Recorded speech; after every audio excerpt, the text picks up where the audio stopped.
Hey YouTubers, what is going on? This is Super Simple Fixes, and today we are going to show you the easiest way on how to add additional USB ports, right? The easiest way to do it.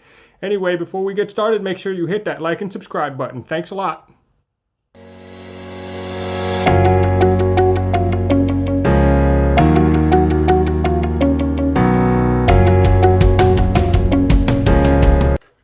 Okay, so just as we mentioned before, we're going to show you the easiest way to add USB ports because sometimes you're going to be running short on USB ports.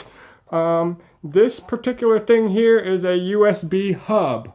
All right, this is the Sabrent brand, and just by plugging it in, it is by itself also a USB plug port here, plugging right in here. So in plugging in that one USB, I've added 1, 2, 3 additional ports.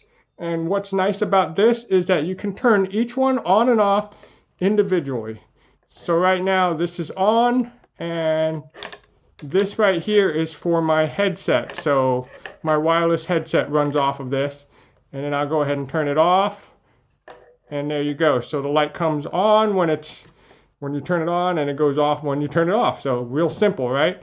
Anyway, I hope that helps you out. Have a great rest of the day.